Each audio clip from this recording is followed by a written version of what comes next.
Well, good morning, my lovely people around the globe. This is Abuchi Dauda, the son of Dauda from Dauda village. Well, I'm here to talk about something just quick, then you watch the video.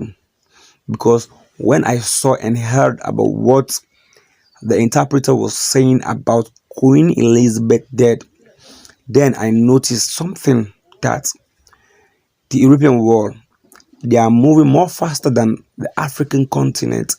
The reason being is now, just watch Queen Elizabeth II, when she was alive, the plan her death. Imagine, this woman, he never gets sick. He never, like, even to say he did closer to death. That time, it was not possible. Let me say that moment. I will not use the word possible. Sorry about that. But that time, you understand, they have planned her death when she passed away. How they are going to prepare about her death. So this thing is not a shocking news to them. You understand? Or they'll be thinking that, how are we going to plan the death of our queen? This how they have planned this funeral long time ago. So now it's not a shocking news to them. The only thing they will say this is a shocking news. It's like, we lost our dearly queen, Queen Elizabeth II. You understand? Why I'm reading this news is, one, this is going to all our African leaders, because you are the same people who be in Africa here chopping our money like say tomorrow no day. You understand? To even plan your debt, we don't have that. It's not in our routine. If you die now, if that time they will start like to say, what are we going to do? What are we going to do? No, my brother. See the kind of things people are saying about Queen Elizabeth. Money sweet, power sweet. But if you have a power, make sure that you manage it well.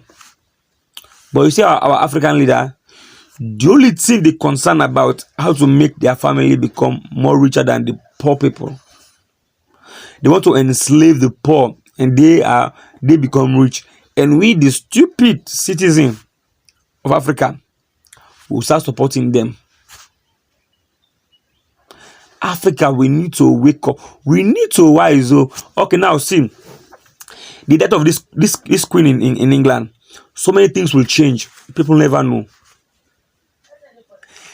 Any place where Queen face day will change, like the morning, like the passport.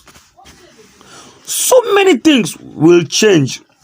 Their national anthem from Her Majesty, now it will become like something like His Majesty.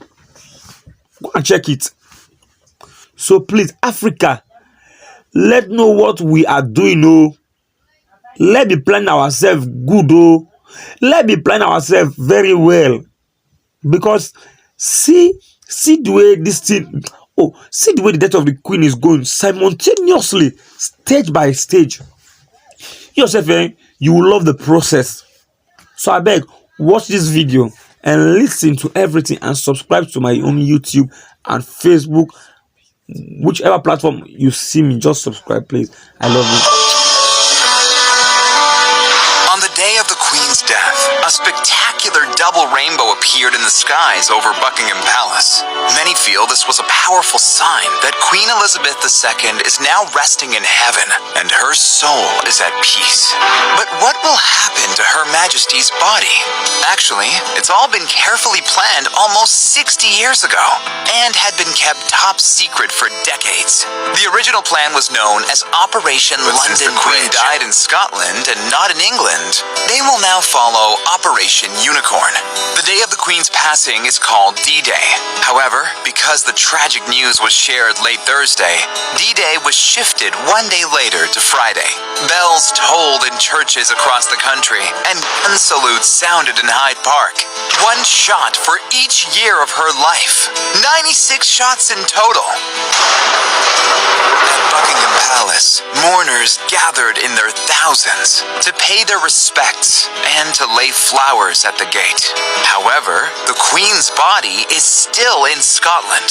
She was moved from Balmoral Castle by hearse and taken to the palace of Holyrood House. The Queen was expected to lay in state there for 2 days before being moved to St. Giles Cathedral, where mourners could visit and pay their respects. On Monday, she is expected to be taken overnight by royal train from Scotland back to Buckingham Palace in London.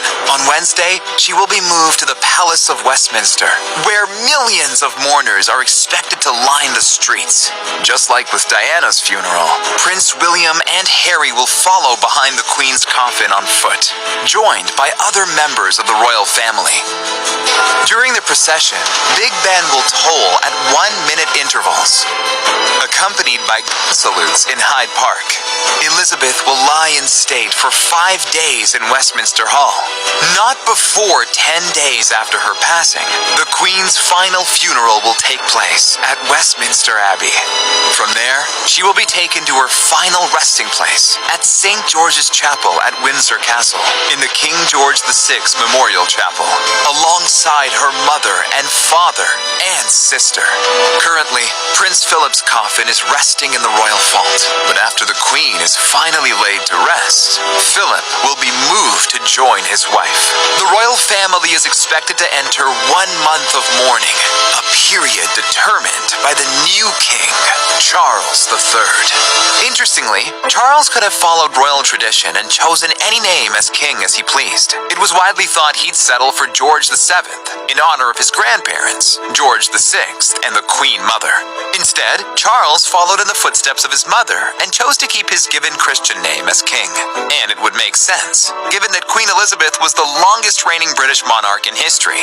It meant Charles was king in waiting longer than anyone ever.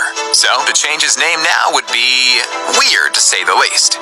But as new king, he does not have the luxury of mourning. Like his mother before him, duty comes first. While Charles will presume the Queen's duties immediately, some think he might also take on issues that traditionally previous monarchs have deliberately kept clear of, like political and social issues. Charles is notoriously passionate about climate change, which many royal experts believe he will address as king. Charles's title is not the only one that changed. Prince William also inherited his father's former title. Along with the titles of the Duke and Duchess of Cambridge, Will and Kate are now also the Duke and Duchess of Cornwall, and it was immediately changed on their social media accounts. The new titles might not mean more roles and responsibilities. William and Kate were both already senior working royals and have already taken on more roles in the past years. As for Prince Harry and Meghan, their titles are unchanged. But it is, however, very likely, due to royal rule and tradition, and the fact that Harry moves up in succession, that their kids will become Prince Archie and Princess Lilibet. Sadly, even though Harry left as soon as he could, he reportedly did not make it in time to say goodbye. Fans fear this might fill Harry with deep sadness and regret. I hope he got there in time to say goodbye, knowing how, he said, his final conversation with his mum has haunted him. So speaking from Paris, and I can't really necessarily remember what I said, but all I do remember is probably regretting for the rest of my life how short the phone call was, and if I'd known that was the last time I was going to speak to my mother, the things I would have said to her. Prince William, along with Charles and Camilla, Prince Edward and Sophie, and Prince Andrew, were reported to be by the Queen's side in her final moments. Neither Meghan nor Kate joined their husbands to Scotland. Kate reportedly had to stay behind with their 3 children. Harry and Meghan shared a tribute to his grandmother. On their Art12 website, they suspended all links and pages, and with a black background, simply wrote, "In loving memory of Her Majesty Queen Elizabeth II, 1926 to 2022. And for his first public statement as king, Charles wrote, "The death of my beloved mother, Her Majesty see the Queen is a moment of the greatest sadness for me and all members of my family. We mourn profoundly the passing of a cherished sovereign and a much-loved mother. And in his first address to the nation, the new king said, I speak to you today with feelings of profound sorrow. Throughout her life, Her Majesty the Queen, my beloved mother, was an inspiration, an example to me and to all my family. No one can know for sure what is the future of the monarchy without its beloved Queen, Elizabeth II. But drastic changes can definitely be expected. For one, Charles plans to modernize the royal family, and even more, to slim it down. Charles the King will be nothing like Charles the Prince. I'm not that stupid. I do realize that it is a separate exercise being sovereign. The idea somehow that I'm going to go on exactly the same way, if I have to succeed, is complete nonsense, because the two situations are completely different. Do you think the monarchy can survive without its queen? Or do you think Charles will make a great king? Let us know what you think, and stay tuned for more royal news.